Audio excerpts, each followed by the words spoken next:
الحمد للمتوحد بجلاله المتفرد وصلاته دوما على خير الأنام محمد. الحمد لله والصلاة والسلام على رسول الله وعلى آله وأصحابه أجمعين. أما بعد فأعوذ بالله من الشيطان الرجيم. بسم الله الرحمن الرحيم. قال الله تبارك وتعالى في القرآن العظيم: إن الله لا يغير ما بقوم حتى يغيروا ما بأنفسهم.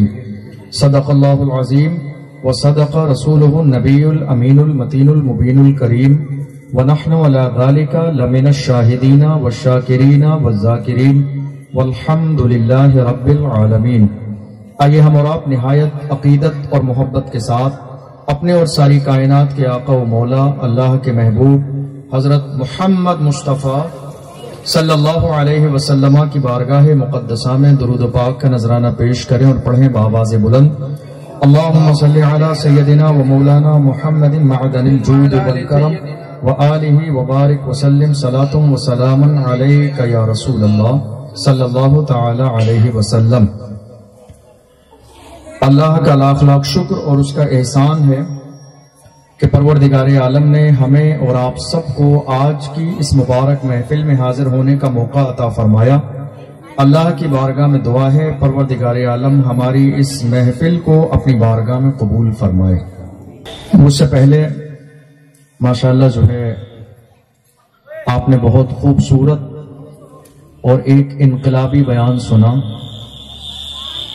لیکن نہ جانے کیوں مجھے آپ کے چہرے پر وہ بیداری نظر نہیں آئی اتنی دیر میں. اب اس کی یا تو دو ہی صورتیں ہو سکتی ہیں کہ یا تو وہ سب باتیں آپ کو سمجھ میں نہیں آئیں، یا پھر یہ ہے کہ آپ بہت زیادہ ڈرتے ہیں. تیسری کوئی صورت نہیں ہے اس میں.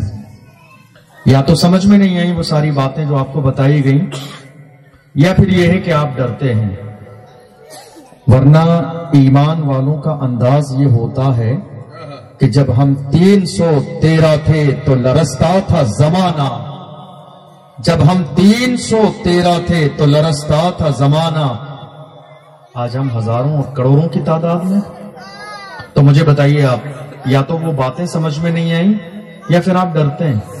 کیا صورت ہے؟ باتیں سمجھ میں نہیں آئیں آپ کو؟ بولیے، آپ سے پوچھ رہا ہوں.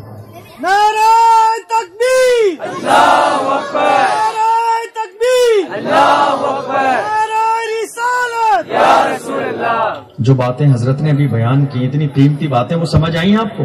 بے شک آئی. تو آپ کے اندر وہ بیداری کیوں نہیں ہے؟ آپ نے اس پروگرام کا جو ٹائٹل دیا ہے شریعت بچاؤ کانفرنس.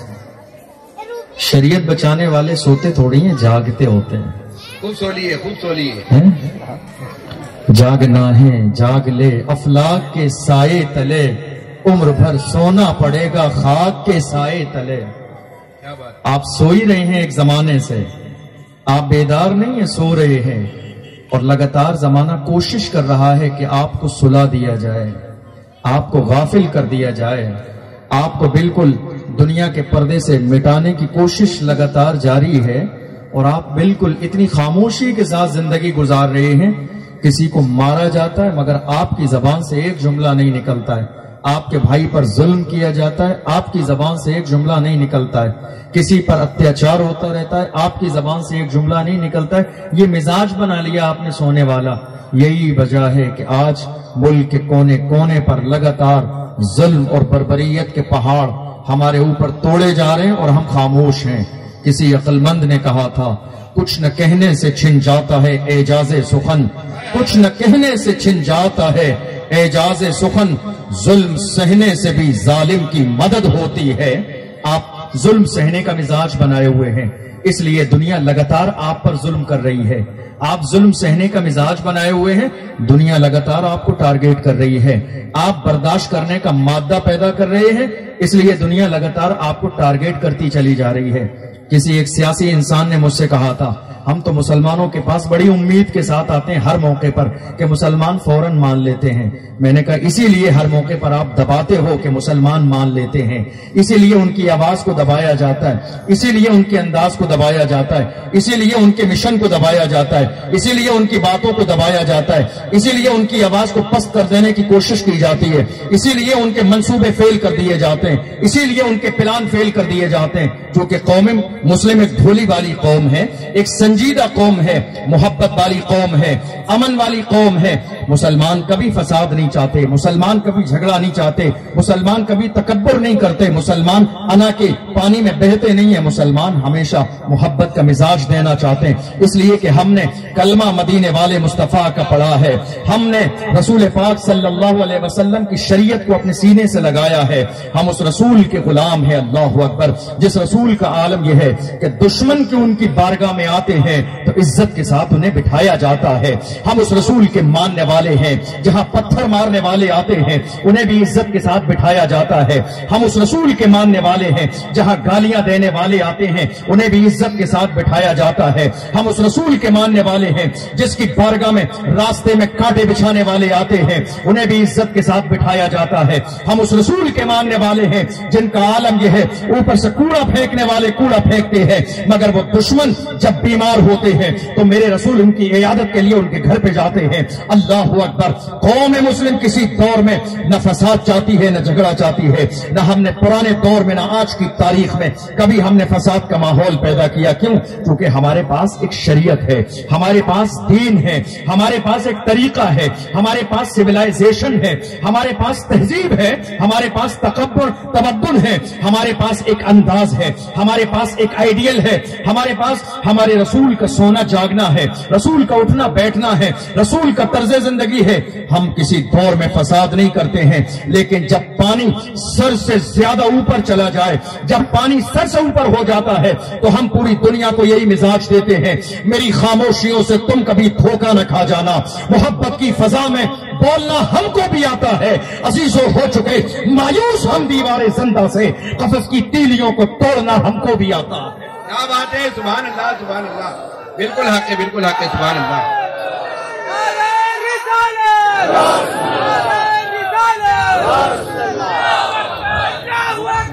آج عالم یہ ہے, دنیا یہ پلان کر رہی ہے, دنیا یہ پلان کر رہی ہے کہ اسلام کو مٹا دیا جائے. آج حال یہ ہے, دنیا یہ پلان کر رہی ہے کہ قرآن کی عظمتوں کو ختم کر دیا جائے. ایک بہت چھوٹا سا وقت گزرا ہے, بہت مختصر سا وقت گزرا ہے. اسی ملک کی سرزمین پر ایک شیطان ہوا, جس شیطان کو دنیا وسیم رضوی مردود کے نام سے جانتی ہے. اس مردود نے تھوڑے دن پہلے کہا تھا قرآن سے 26 آیتیں نکال دو, اس لیے کہ یہ فساد کا حکم دیتی ہیں. اور اس کے بعد اس کی عقل پر پردے پڑتے چلے گئے, یہاں تک کہ اس نے قرآن کے بارے میں 1000 غلط جملے کہے, صحابہ کی مقدس جماعت کے بارے میں ہزاروں باتیں بکواس کی, پیغمبر اعظم کے بارے میں غلط باتیں کی. ظالم یہ سوچ رہا تھا کہ اس کی بکواس کرنے سے قرآن سے 26 آیتیں نکال دی جائیں گی. وہ یہ سوچ رہا تھا کہ اس کی بکواس کرنے سے عظمت قرآن پر فرق پڑے گا. وہ یہ سوچ رہا تھا کہ اس کے غلط جملے کہنے سے اسلام کی شان مٹ جائے گی. ارے دیکھو, یہ آج کی نئی دشمنی نہیں ہے قرآن سے, قرآن کی دشمنی 1450 سال پہلے کی دشمنی ہے. جس دور میں پیغمبر اعظم صلی اللہ علیہ وسلم پر اللہ نے قرآن کو نازل فرمایا, عالم یہ تھا اس زمانے کی سب سے بڑی سپر پاور ابو جہل سامنے آیا قرآن کو مٹانے کے لیے, مگر مٹ گیا مردود. نہ اس کا نام زندہ ہے نہ کام زندہ ہے, نہ ذات زندہ ہے نہ پیغام زندہ ہے. ابو لہب نے کوشش کی قرآن کو مٹانے کی, مٹ گیا ذلت اور رسوائی کے ساتھ. نہ اس کا کوئی نام لینے والا ہے, نہ اس کا کوئی نعرہ لگانے والا ہے, نہ اس کا کوئی ذکر کرنے والا ہے, نہ اس کے نام کی کوئی محفل سجانے والا ہے. اتبا نے کوشش کی عظمت اسلام کو مٹا دیا جائے, پیغام اسلام کو مٹا دیا جائے. مر گیا مگر آج تک کوئی اس کا نام لینے والا نہیں ہے. شیبہ کی پلاننگ یہی تھی قرآن کی عظمت کو مٹا دیا جائے, مر گیا مگر آج تک کوئی اس کا نام لینے والا نہیں ہے. اسی ہندوستان کی سرزمین پر ایک اور آیا اکبر, جس نے دین الہی چلایا. اس کا مزاج یہ تھا قرآن کو مٹا دیا جائے, لیکن اللہ اکبر آج اس کا کوئی نام لینے والا نہیں ہے. اسی ہندوستان کی سرزمین پر, اجمیر مقدس کی سرزمین پر ایک اور ظالم ہوا تھا پرتھوی راج چوہان کے نام سے, جس نے یہ ارادہ کیا تھا عظمت قرآن کو مٹا دیا جائے، مگر آج کوئی اس کا نام لینے والا نہیں ہے۔ 2022 کے شروع میں اور 21 کے آخر میں اسی ہندوستان میں لکھنؤ کی سرزمین پر ایک اور وسیم رضوی نامی شیطان پیدا ہوا جس نے کہا قرآن کو مٹا دیا جائے، مگر اس زمانے سے لے کر آج تک کے ان سارے شیطانوں سے کہہ دو دیکھو اس پورے زمانے میں کیا کیا بدل گیا۔ تم قرآن کو بدلنے کی بات کرتے ہو، ذرا غور تو کرو پورے 1400 سال کے زمانے میں کیا کیا بدل گیا۔ راجا بدل گئی، مہاراجا بدل گئی، سکے بدل گئے، سیمینار بدل گئے، انداز بدل گئے، طریقے بدل گئے، درہم بدل گئے، دینار بدل گئے، تہذیبیں بدل گئی، تمدن بدل گئے، ثقافت بدل گئے، مگر اللہ کی شان دیکھو جیسا قرآن 1450 سال پہلے مکے مدینے میں نازل ہوا تھا، آج بھی بیتو کی سرزمین پر وہی قرآن موجود ہے قول محمد، قول خدا۔ فرمان نہ بدلا جائے گا، بدلے گا زمانہ لاکھ مگر قرآن نہ بدلا جائے۔ واہ واہ واہ، نعرہ تکبیر، نعرہ رسالت، علماء اہل سنت، علماء اہل سنت، تحفظ شریعت کانفرنس۔ واہ واہ واہ، قرآن نہیں بدلے گا، مٹانا تو مٹانے کی بات کرتے ہو، قرآن کہہ رہا ہے لا تبدیل لکلمات اللہ، تو مٹانے کی بات کر رہے ہو، تو مٹانے کی بات کر رہے ہو، قرآن اعلان کر رہا ہے لا تبدیل لکلمات اللہ، ایک حرف بھی نہیں بدلے گا۔ کیا مٹانا تو بڑی بات ہے، دیکھ لو آج اس زمانے سے لے کر آج تک نہ زبر میں کمی آئی ہے، نہ زیر میں کمی آئی ہے، نہ پیش میں کمی آئی ہے، نہ تشدید میں کمی آئی ہے، نہ جزم میں کمی آئی ہے، نہ مد لازم نہ رہا، کوئی ایسی صورت پیدا نہیں ہوئی ہے۔ اللہ کی شان دیکھو، جیسا قرآن اس زمانے میں نازل ہوا تھا ویسا ہی قرآن آج بیگوں کی سرزمین پر موجود ہے۔ تم مٹاؤ گے قرآن کو؟ کیسے مٹاؤ گے؟ کیسے مٹاؤ گے قرآن کو؟ کیسے مٹاؤ گے قرآن کو؟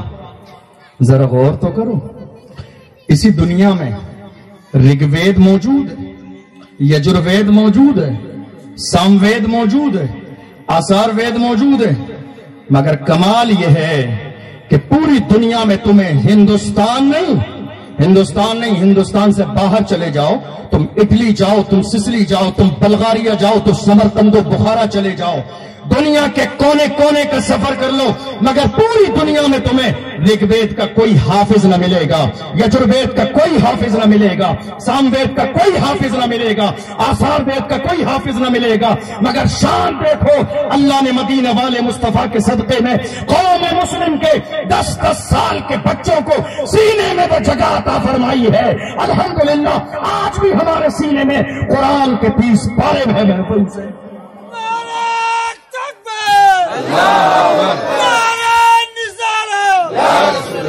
قرآن کے 30 پارے آج ہمارے سینے میں محفوظ ہیں۔ پوری دنیا میں کوئی کتاب ایسی نہیں ہے، کوئی مذہب ایسا نہیں ہے، کوئی طریقہ ایسا نہیں ہے، کوئی راستہ ایسا نہیں ہے کہ جس کی اپنی دھارمک کتاب کسی کو زبانی یاد ہو، A to Z ساری کتاب، مگر یہ کمال بھی اللہ نے قوم مسلم کو دیا ہے، یہ کمال بھی اللہ نے کلمہ پڑھنے والوں کو دیا ہے، یہ کمال بھی رسول کے غلاموں کو دیا ہے، یہ کمال بھی غوث و خواجہ سے عقیدت رکھنے والوں کو دیا ہے۔ آج تھوڑے سے زمانے پہلے کی بات ہے، تریپورہ کی سرزمین پر مسجدوں کو آگ لگا دی گئی اور ان مسجدوں میں رکھے ہوئے کئی 100 قرآن جلا دیے گئے۔ جانتے ہو آگ لگانے کی پلاننگ کیا تھی؟ قرآن جلانے کا منصوبہ کیا تھا؟ منصوبہ یہ تھا تریپورہ کی مسجدوں میں آگ لگا دو، قرآن جل جائے گا تو قرآن ختم ہو جائے گا، مگر اے نادانو، قرآن تمہارے کاغذ پہ لکھنے کا محتاج نہیں ہے، اللہ نے قرآن کو ہمارے سینوں کی تختی پر نقش فرما دیا ہے۔ کیا بات ہے، واہ واہ۔ قرآن ہمارے سینوں میں اللہ نے نقش فرما دیا ہے۔ قرآن کسی کاغذ کا محتاج نہیں ہے، قرآن کاغذ کا محتاج نہیں ہے، قرآن کو اللہ نے ہمارے دلوں پہ نقش فرما دیا ہے۔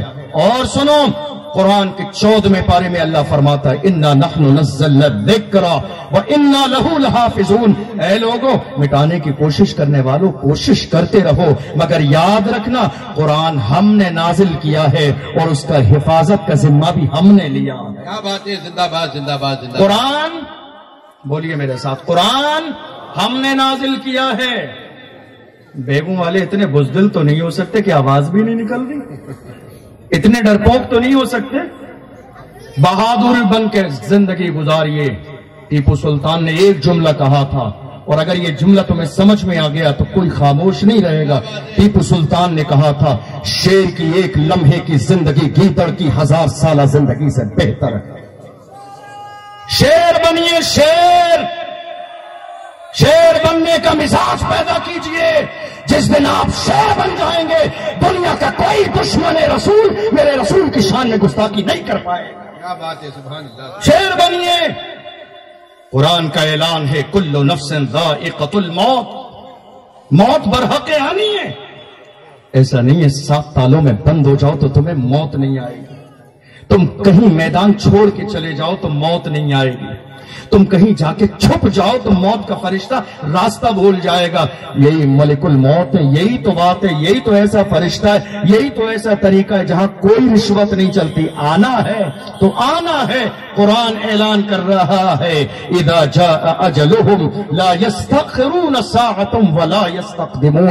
جب موت آئے گی تو نہ ایک لمحہ پہلے آئے گی نہ ایک لمحہ بعد میں آئے گی۔ جو وقت اللہ نے مقرر فرمایا ہے اسی مقرر وقت پہ آئے گی۔ جب مقرر وقت پر ٹائم آئے تو ہمیں ڈرنا کس سے ہے؟ ہمیں گھبرانا کیوں ہے؟ ہمیں پریشان کیوں ہونا ہے؟ اپنے لہجے بدلنا کیوں ہے؟ لہجے مت بدلیے، اپنے آپ کو اتنا فولاد کی طرح مضبوط کر لیجئے تاکہ دنیا آپ کی آنکھوں میں آنکھیں ڈالنے کے بارے میں 1000 بار سوچے کہ سامنے کون کھڑا ہے۔ ہمارا حال یہ تھا، ہماری تاریخ ہے یہ، ہمارا مزاج یہ ہے، ہماری سیرت یہ ہے، ہماری پریکٹیکل لائف یہ ہے۔ ٹل نہ سکتے تھے اگر جنگ میں اڑ جاتے تھے، ٹل نہ سکتے تھے اگر جنگ میں اڑ جاتے تھے، پاؤں شیروں کے بھی میدان سے اکھڑ جاتے تھے، تجھ سے سرکش ہوا کوئی تو بگڑ جاتے تھے۔ تیر کیا چیز ہے، ہم توپ سے لڑ جاتے تھے، شان آنکھوں میں نہ چپتی تھی جہاداروں کی، کلمہ پڑھتے تھے ہم چھاؤں میں تلواروں کی، تجھ سے سرکش ہوا کوئی تو بگڑ جاتے تھے۔ تیر کیا چیز ہے، ہم توپ سے لڑ جاتے تھے، دشت تو دشت ہے، دریا بھی نہ چھوڑے ہم نے، بہے ظلمات میں دوڑا دیے گھوڑے۔ کیا بات ہے، سبحان اللہ، سبحان اللہ، سبحان اللہ، واہ واہ واہ، بے شک بے شک بے شک، یا رسول اللہ صلی اللہ علیہ وسلم۔ ہماری تاریخ ہے یہ ہمارا مزاج ہے، ہماری تاریخ ہے۔ آج حال یہ ہے، ہر جگہ ملک کے کونے کونے پر ہماری آواز کو دبایا جا رہا ہے، کونے کونے میں ہمارے اوپر ظلم کیا جا رہا ہے اور ہماری آواز کو دبایا جا رہا ہے۔ آپ جانتے ہو کیوں؟ آپ جانتے ہو ایسا کیوں ہو رہا ہے؟ اس کی وجہ یہ ہے کہ برابر والے گھر میں اگر کسی پر ظلم ہوتا ہے نا، اور آپ کی چھوٹی سی کوئی انون ہے تو اس پر ظلم ہوتے دیکھ کر آپ خوش ہو جاتے ہیں، سوچتے ہیں ہماری اس سے لڑائی چل رہی، اچھا ہوا مارا گیا۔ لیکن یاد رکھیے گا، خوش فہمی میں مبتلا ہونے کی ضرورت نہیں ہے۔ جو دشمن آپ کے بھائی کے گریبان کے قریب پہنچا ہے، کل یہ آپ کے دروازے تک پہنچ جائے گا، کل یہ دشمن آپ کے دروازے تک پہنچ جائے گا، اور جب یہ آپ کے دروازے تک پہنچے گا اس زمانے میں آپ پریشان ہو جائیں گے، کاش کہ آج میری مدد کرنے والا کوئی نہیں ہے، ہوتا کوئی۔ آج حال یہ ہے، کسی ایک پر ظلم ہوتا ہے، آپ سب دور کھڑے تماشائی بنے دیکھ رہے ہوتے ہیں۔ کیا سوچتے ہیں؟ یہ لڑائی میری نہیں ہے، یہ مسئلہ میرا نہیں ہے، یہ جھگڑا میرا نہیں ہے، اس لیے دور کھڑے دیکھتے ہیں۔ ہم کیوں جائیں؟ مقدمہ کر دیا جائے گا، ہمیں جیل میں ڈال دیا جائے گا، ہمارے نام FIR درج ہو جائے گی، اس لیے ہم کسی مظلوم کی آواز نہیں بنیں گے۔ مگر یاد رکھیے گا، مصر کی زندان زابیرہ یوسف کے لیے قید و بند کی مصیبتیں کھڑی نہیں کر سکتی۔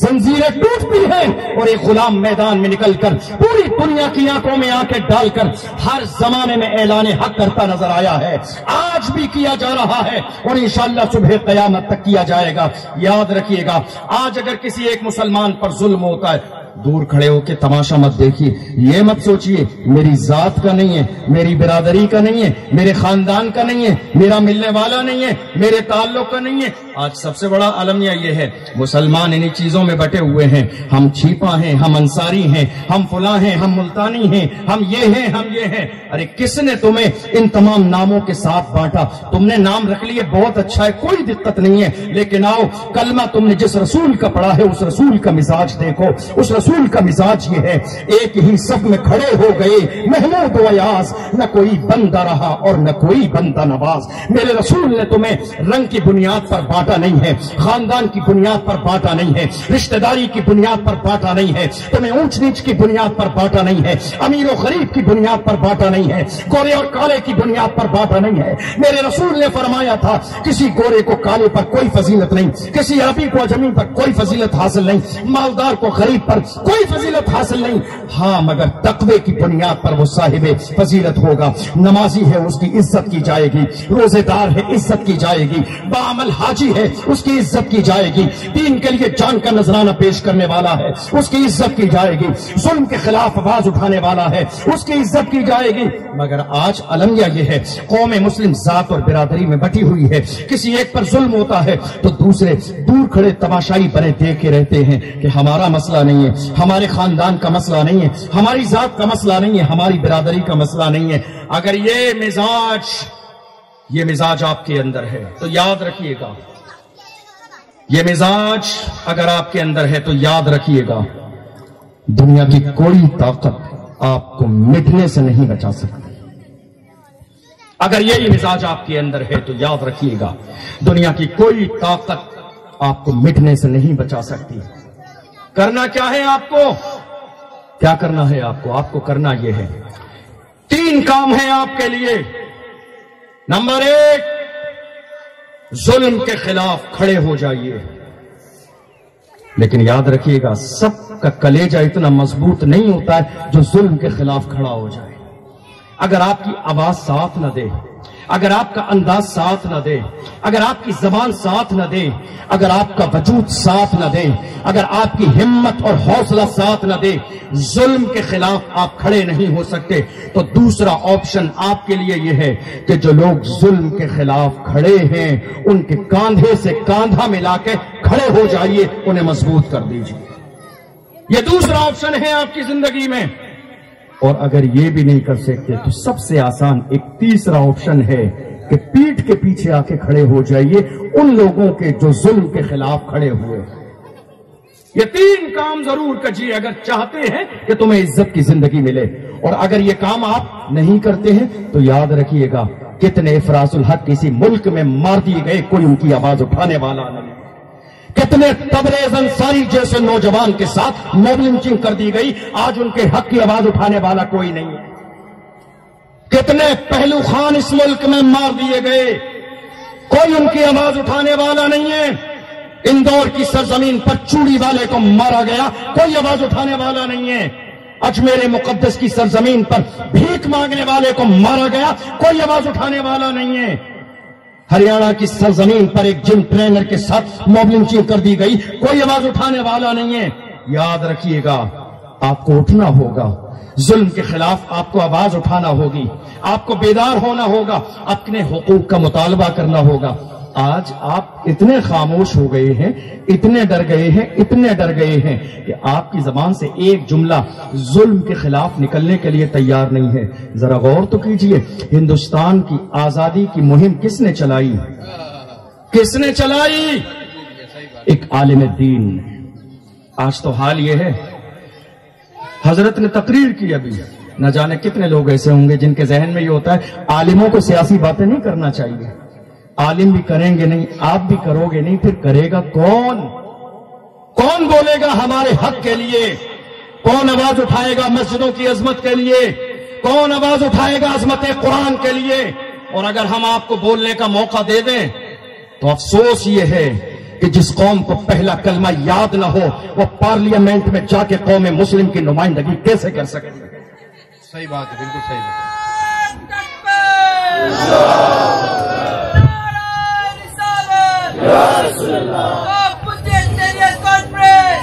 زندہ باد۔ جس قوم کو شادی کا موقع آتا ہے، نکاح کا وقت آ جاتا ہے، کوئی بھی مسجد کا امام، یہاں بیٹھے ہیں سارے علماء کرام، پوچھ لینا آپ بھی جانتے ہیں، جب مسجد کا امام نکاح کے ممبر پہ پہنچتا ہے نکاح پڑھانے کے لیے، اس دولہا کو 22-25 سال کے نوجوان کو پہلا کلمہ یاد نہیں ہوتا۔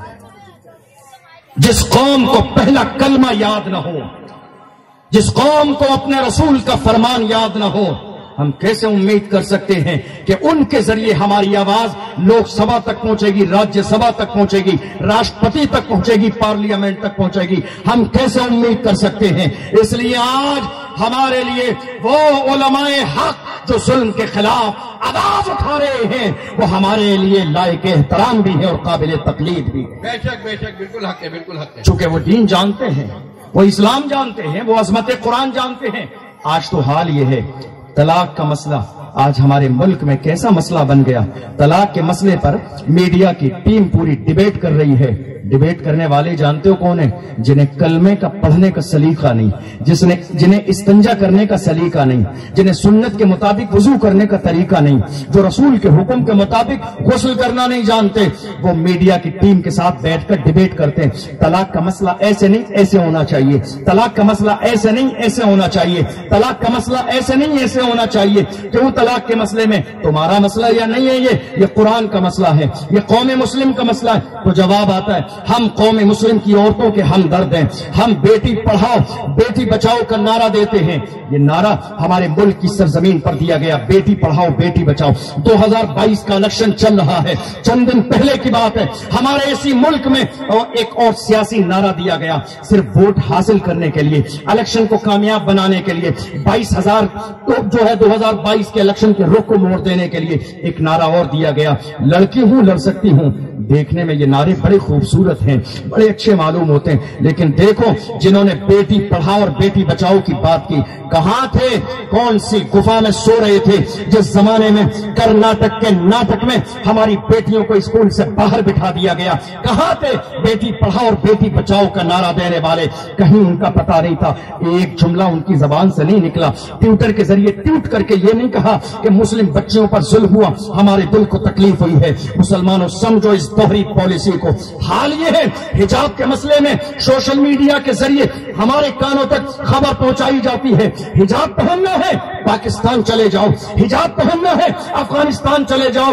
ارے سنو کان کھول کر، ہم کیوں جائیں پاکستان؟ ہماری بہنیں ہماری بیٹیاں حجاب بھی پہنیں گی اور اسی ملک میں رہیں گی۔ کیوں؟ کیونکہ ہم بھی تعمیر وطن میں ہیں برابر کے شریک، ہم بھی تعمیر وطن میں ہیں برابر کے شریک۔ در و دیوار اگر تم ہو تو بنیاد ہے ہم، ہند کو ناز ہے جس پر وہ نشانی ہم ہے، تاج اور لال قلعے کے یہاں بانی ہم ہے۔ نہ گھبراؤ مسلمانوں، خدا کی شان باقی ہے، ابھی اسلام زندہ ہے، ابھی قرآن باقی ہے۔ یہ دشمن کیا سمجھتے ہیں جو اپنے دل میں ہنستے ہیں؟ ابھی تو کربلا کا آخری میدان باقی۔ زندہ باد زندہ باد، واہ واہ واہ واہ، مفتی صاحب زندہ باد زندہ باد۔ ہندوستان کا ایک ہی راجو، اسلام کو مٹانے کی ہر زمانے میں لگاتار کوشش کی گئی۔ حجاب کے مسئلے کو لے کر، یہ حجاب کا کوئی مسئلہ نہیں ہے، سمجھ لیجئے اس پالیسی کو، حجاب کوئی مسئلہ نہیں ہے، حجاب کوئی مسئلہ نہیں ہے۔ یہ کرناٹک کا جو ناٹک ہے نا، یہ 2022 کے الیکشن کا رخ موڑ دینے کا ایک ایجنڈا ہے تیار کیا ہوا۔ لڑاؤ اور لڑا کر راج کرو، یہ پلان ہے، یہ ایجنڈا ہے، سمجھیے۔ کب تک دری اور فرش بچھاتے رہیں گے آپ؟ کب تک غلامی کی زنجیروں میں قید بنے رہیں گے آپ؟ کب تک صرف آپ ووٹ کے ذریعے استعمال ہوتے رہیں گے؟ کب تک نیچے بیٹھ کے عورتوں کی طرح تالیاں بجاتے رہیں گے؟ اسلام نے آپ کو عزت دی ہے، سرداری آپ کے لیے ہے، عظمت آپ کے لیے ہے، حکومت آپ کے لیے ہے، سلطنتیں آپ کے لیے ہیں۔ یاد رکھیے، آپ کی تاریخ ہے، ایران پہ جھنڈا آپ نے لہرایا، روم پہ جھنڈا آپ نے لہرایا، سمرقند پہ جھنڈا آپ نے لہرایا، قسطنطنیہ کے قلعے پہ جھنڈا آپ نے لہرایا، بلغاریہ میں جھنڈا آپ نے لہرایا۔ اسلام کا جھنڈا پوری دنیا میں پھیلانے والے آپ تھے۔ آج کیا ہو گیا؟ گیا جو نیچے بیٹھ کر تالیاں بجا رہے ہیں دنیا کی آنکھوں میں آنکھیں ڈال کر یہ بات کیجئے ہم نے ان 70 سالوں میں تمہیں برابری کا درجہ دیا ہے. اے ظالموں، زندگی میں کبھی ہماری بھی تو کرسی برابر لگا کے ہمیں برابری کا موقع دو. جب تک ظلم کے خلاف آواز نہیں اٹھاؤ گے یہ ظلم لگاتار آپ کے اوپر کیا جاتا رہے گا. جب تک ظلم کے خلاف اٹھیں گے نہیں، ظلم کے خلاف آواز نہیں اٹھائیں گے، لگاتار ستایا جاتا رہے گا. آج اتنی بے چینی کیوں ہے، اتنی پریشانی کیوں ہے؟ آج آزادی کے بعد سے لے کر آج تک ہندوستان کی آزادی میں سب سے بڑا کردار ہمارے علماء اکرام کا ہے. آج ہمارے لیے سب سے بڑا مسئلہ کیا ہے؟ مسلمان سیاست کرتے ہیں. میری بات سمجھ آ رہی ہے آپ کو؟ میری بات سمجھ آ رہی ہے آپ کو؟ مسلمان سیاست کرتے ہیں مگر مسلمانوں کی سیاست کہاں تک ہے؟ صرف مسجد کی کمیٹی تک، مدرسے کی کمیٹی تک، قبرستان کی کمیٹی تک، وقف بورڈ تک، کوئی تنظیم بنی محلے گاؤں میں وہاں تک، کوئی چھوٹی موٹی فلاحی کام کرنے والی فاؤنڈیشن ہے وہاں تک. بس یہیں تک ہے مسلمانوں کی سیاست. مسلمانوں کی سیاست مسجد میں، مسلمانوں کی سیاست قبرستان میں، مسلمانوں کی سیاست مدرسے میں، مسلمانوں کی سیاست میلاد میں، مسلمانوں کی سیاست جلسے میں، مسلمانوں کی سیاست 11ویں کے نیاز میں، مسلمانوں کی سیاست میلاد میلاد النبی کے جلوس میں. اس سے آگے نہیں بڑھے مسلمان. مگر یاد رکھیے گا یہ سب جگہیں سیاست کرنے کی نہیں ہیں، یہ جگہیں تو سر جھکا دینے کی ہیں. کوئی بات تو سر جھکا دیجئے، نظر انداز کر دیجئے، معاف کر دیجئے، چھوٹے نہیں ہوں گے. میرے رسول کا فرمان ہے من تواضع للہ رفعہ اللہ، جو اللہ کے لیے جھک جاتا ہے اللہ اسے بلندی عطا فرماتا ہے. یہ ساری جگہیں سیاست کی نہیں ہیں.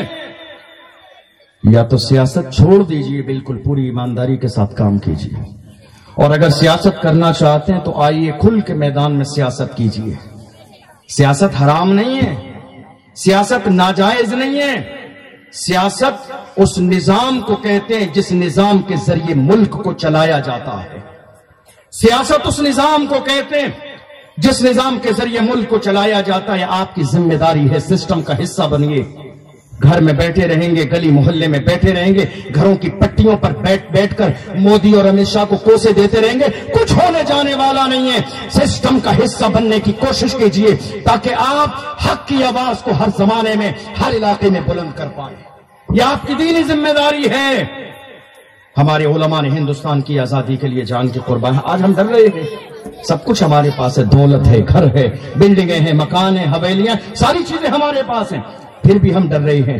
یاد کریے جس زمانے میں علامہ فضل حق خیر آبادی نے جہاد کا فتویٰ دیا، ہندوستان کی سرزمین پر انگریز قابض تھے، قبضہ کر لیا تھا ہندوستان میں. علامہ فضل حق خیر آبادی نے انگریزوں کے خلاف جہاد کا فتویٰ دیا. پکڑ لیا گیا علامہ فضل حق خیر آبادی کو، کالے پانی کی سزا دی گئی. مارنے سے پہلے علامہ فضل حق خیر آبادی سے کہا گیا تھا فضل حق خیر آبادی فتویٰ واپس لے لو، تمہیں عزت ملے گی، تمہیں دولت ملے گی، تمہیں مال ملے گا، تمہیں شان ملے گی. مگر یاد رکھیے گا ایک غلام کا جملہ کیا ہو سکتا ہے اس وقت پہ. علامہ فضل حق خیر آبادی نے وہیں سے اعلان کیا تھا شیر کی ایک لمحے کی زندگی گیدڑ کی 100 سالہ زندگی سے بہتر ہے. ہمارے یہاں جو فتوے دے دیے جاتے ہیں وہ واپس نہیں لیے جاتے. کیا بات ہے، سبحان اللہ، سبحان جان دینا گوارا ہے. علامہ فضل حق خیر آبادی کو شہید کر دیا گیا. ایک اور تھے مجاہد آزادی حضرت مولانا کفایت علی کافی. مراد آباد کی سرزمین پر چوراہے پر انہیں پھانسی دی گئی. جب چوراہے پر انہیں پھانسی دی گئی تو دنیا ان کی آنکھوں کو اور ان کے چہرے کو دیکھ رہی تھی.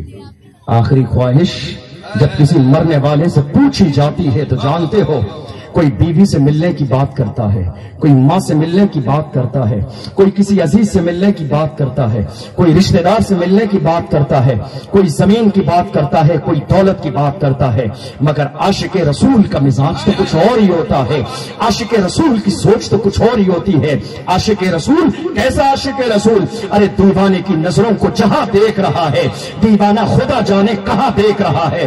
دیوانے کو تحقیر سے دیوانہ نہ کہنا، دیوانہ بہت سوچ کے دیوانہ بنا ہے۔ اللہ اکبر۔ یہی مولانا کفایت علی کافی مراد آباد کی سرزمین پر چوراہے پر پھانسی دی جا رہی ہے۔ کوئی تمہاری خواہش ہے؟ کیا خواہش ہے تمہاری؟ کوئی خواہش نہیں ہے، دنیا دیکھ رہی ہے، موت سامنے ہے، پھانسی کا پھندا گلے میں ہے، ان کی زبان باہر آ جائے گی، آنکھوں میں آنسو آ جائیں گے، چہرے پر خوف کا عالم ہوگا، مگر مولانا کفایت علی کافی چہرے پر اداسی کیسے ہو سکتی ہے؟ ان کی نگاہوں کے سامنے تو بلال حبشی کی تاریخ ہے، وہ بلال جو مرنے سے پہلے، انتقال سے پہلے بستر موت پر لیٹے ہوئے بیمار ہیں، لیکن جب روح نکلنے کا وقت قریب آیا، بلال حبشی اٹھ کر بیٹھ گئے ہیں۔ اللہ اکبر۔ بیوی حیران ہے، مرنے والے ہیں، بیمار ہیں، اچانک سے انداز کیسے بدل گیا، اٹھ کر کیسے بیٹھ گئے؟ آپ تو انتقال فرمانے والے ہیں، پھر مرنے سے پہلے یہ خوشی کیسی ہے؟ اللہ اکبر۔ قربان چاہیے بلال حبشی کے جملے پر۔ بلال حبشی نے کہا تھا میں مرنے والا تو ہوں، مگر یاد رکھنا میری بیوی، تھوڑی دیر کے بعد قبر میں مجھے میرے رسول کا دیدار ہونے والا ہے، سبحان اللہ سبحان اللہ۔ قبر میں میرے رسول کا مجھے دیدار ہونے والا ہے۔ بلال حبشی کے غلام ہیں کفایت علی کافی، ہانپتے نہیں ہے، کانپتے نہیں ہے، جسم پر لرزہ تاری نہیں ہے، پریشان نہیں ہے، ہمت کے ساتھ مردوں کے ساتھ مراد آباد کے چوراہے پہ کھڑے ہیں، گلے میں پھانسی کا پھندا ڈال دیا گیا، اور جیسے ہی مرنے کے قریب ہیں، دنیا سے جانے کے قریب ہیں، پوری دنیا کو وبانگے دہن اعلان کر رہے ہیں، دنیا والوں سنو، کوئی گل باقی رہے گا، لاچمن رہ جائے گا، پر رسول اللہ کا دین حسن رہ جائے گا۔ اطلس و کم خواب کی پوشاک پر نازا نہ ہو، اس تنے بے جان پر خاکی کفن رہ جائے گا۔ ہم سفیر و باغ میں ہے، کوئی دم کا چچہا، بلبلیں اڑ جائیں گی، سونا چمن رہ جائے گا، جو پڑے گا صاحب لولاک کے اوپر درود، آگ سے محفوظ اس کا تن بدن رہ جائے۔ نعرہ تکبیر، نعرہ رسالت، علماء اہل سنت، تحفظ شریعت کانفرنس، زندہ باد زندہ باد۔ بہت اچھی بات کی، سبحان اللہ سبحان اللہ۔ بہادروں کی طرح میدان میں کھڑے ہیں، ہٹ نہیں رہے، پیچھے دب نہیں رہے ہیں، ڈرے نہیں ہیں، سمجھوتا نہیں کیا ہے۔ آج تو ہمارا حال یہ ہے، ہماری قوم کا حال یہ ہے، ایک چائے میں ایمان بیچنے والے لوگ آج ہمارے اندر ہیں۔ برا لگے تو معافی چاہتا ہوں، ہاتھ جوڑ کے معاف کیجیے، لیکن حقیقت یہی ہے، ایک چائے میں ایمان بیچ دینے والے آج ہمارے درمیان موجود ہیں، تاریخ کے چند جملوں میں ایمان کا سودا کر لینے والے آج ہمارے درمیان موجود ہیں، چند پیسوں کے لیے، اپنے فائدے کے لیے دوسروں کے بچوں کے ناموں کی لسٹ بنا کے تھانے میں دینے والے آج ہمارے درمیان موجود ہیں، مگر یاد رکھیے گا، لگے گی آگ تو آئیں گے گھر کئی زد میں، یہاں پہ صرف ہمارا مکان توڑی ہے۔ بالکل صحیح بات ہے۔ ایسا نہیں ہے، ایسا نہیں ہے کہ جب قوم مسلم کے نام پر مارا جائے گا تو تمہیں عزت کے ساتھ تاج پہنایا جائے گا، مارے تم بھی جاؤ گے، ذلیل تم بھی کیے جاؤ گے، رسوا تم بھی کیے جاؤ گے، اسی لیے وقت ہے آج بھی توبہ کر لو، اور جو مزاج امام عشق کو محبت نے دیا تھا اس مزاج پر قائم ہو جاؤ، دنیا سے کہو لہد میں عشق کے رخ شہ کا داغ لے کے چلے، اندھیری رات سنی تھی چراغ لے کے چلے، تیرے غلاموں کا نقش قدم ہے راہ شفا، وہ کیا پھینک سکے جو یہ سراغ لے کے چلے۔ غلام بنیے رسول کے غلام، اپنے اندر جوش پیدا کیجئے، بہادر بنیے، بہادر نڈر بن جائیے، اس لیے کہ جب تک آپ بہادر تھے کسی غیر کی یہ مجال نہیں تھی کہ قرآن کی طرف بری نگاہ ڈال دے، کسی غیر کی یہ ہمت نہیں تھی جو اسلام کی طرف بری نگاہ ڈال دے، کسی غیر میں یہ جرت نہیں تھی میرے رسول کی شان میں گستاخی کر دے۔ آپ کو معلوم ہے ہم جس ملک میں رہتے ہیں، اس ملک میں ہم کرایہ دار نہیں ہیں، کرایہ دار نہیں ہیں. ارے جب پڑا وقت چمن پہ تو لہو ہم نے دیا. جب پڑا وقت چمن پہ تو لہو ہم نے دیا. آج کہتے ہو کہ گلشن میں تیرا کام نہیں. ارے ہم بھی تعمیر وطن میں ہے برابر کے شریک. در و دیوار اگر تم ہو تو بنیاد ہے. یہ ہمارا حال ہے, یہ ہماری پہچان ہے, یہ ہماری شناخت ہے. اور اتنا سب کچھ کرنے کے بعد, سب کچھ قربانیاں دینے کے بعد پھر کیا جملہ آیا؟ پھر بھی ہم سے یہ گلہ ہے کہ وفادار نہیں. اتنا سب کچھ کر لینے کے بعد پھر بھی ہم سے یہ گلہ ہے کہ وفادار نہیں. ہم وفادار نہیں, تو بھی تو دلدار نہیں. پھر بھی ہم سے یہ گلہ ہے کہ وفادار نہیں. ارے ہم وفادار نہیں, تو بھی تو دلدار نہیں. یاد رکھیے گا, ظلم کے خلاف آپ کو کھڑا ہونا پڑے گا. آج ہو جائیے, ایک مہینے کے بعد ہو جائیے, 1 سال کے بعد ہو جائیے, مگر کھڑا ہونا پڑے گا. جتنا لیٹ ہو جائیں گے, جتنی تاخیر ہو جائے گی, یہ لڑائی اتنی زیادہ ہمارے لیے مشکل ہو جائے گی. ہمارے لوگ تو اتنے بھولے والے ہیں, ایک مقدمے کے نام سے اتنا ڈر جاتے ہیں, مہینوں کے اعتبار سے شہر چھوڑ جاتے ہیں. مہینوں کے اعتبار سے پھر کوئی مطلب نہیں ہے کہ قرآن پر حملہ ہو رہا ہے, عظمت رسول پر حملہ ہو رہا ہے, ہمارے دین, کوئی مطلب نہیں ہے. ایک لفظ مقدمے سے اتنا ڈر جاتے ہیں, مہینوں کے اعتبار سے شہر بدل دیتے ہیں, کاروبار چھوڑ دیتے ہیں, فیکٹری چھوڑ دیتے ہیں, دکانیں بند کر دیتے ہیں. اتنا ڈر ہے, اتنا ڈر ہے تو بات کرتے کیوں ہے تحفظ ناموس رسالت کی؟ جب اتنا ڈر ہے تو بات کرتے کیوں ہیں عظمت قرآن کی؟ جب اتنا ڈر ہے تو آپ بس اپنا کام کیجئے, کھانا کھائیے, کھیت جائیے, کاروبار کیجئے, سو جائیے. یہ کہیے ہی مت مسلمانوں پر ظلم ہو رہا ہے, ہمارے دل کو تکلیف ہے. نہیں, تیرے دل کو تکلیف ہوتی تو شہر نہ بدلتا, تیرے دل کو تکلیف ہوتی محلہ نہ بدلتا, تیرے دل کو تکلیف ہوتی دکان نہ بند کرتا, تیرے دل کو تکلیف ہوتی تو اپنا مکان کا دروازہ بند نہ کر لیتا, بلکہ تیرا مزاج مکے میں رہنے والے بلال حبشی کی طرح ہوتا. جتنا مارا جاتا ہے اتنا ہی رسول کا نعرہ لگاتے ہیں, جتنی تکلیف دی جاتی ہے اتنا نعرہ لگاتے ہیں. دنیا سے کہہ رہے ہیں تم مارتے مارتے تھک جاؤ گے, مگر دل سے بلال کے رسول کا عشق نہ مٹا پاؤ گے.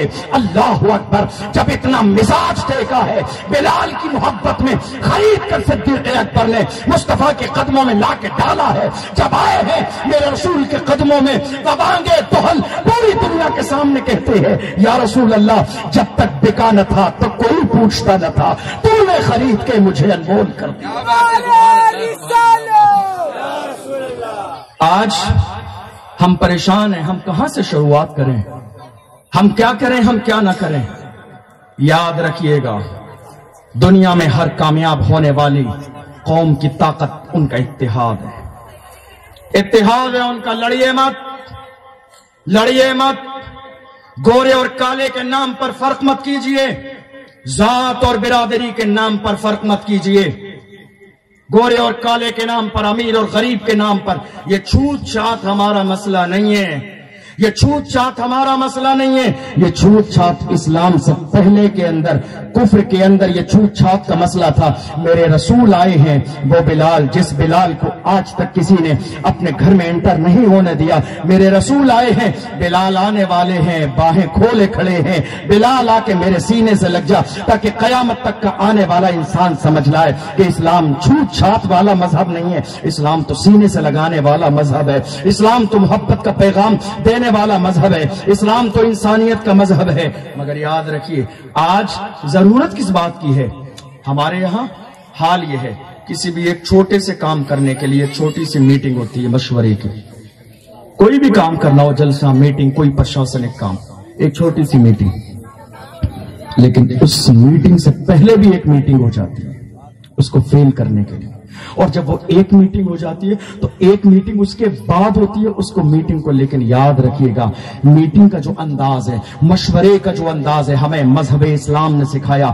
مشورے سے پہلے کوئی مشورہ نہیں, مشورے کے بعد کوئی مشورہ نہیں. اس لیے کہ مشورے سے پہلے مشورہ یہ سازش ہے, مشورے کے بعد مشورہ یہ بغاوت ہے.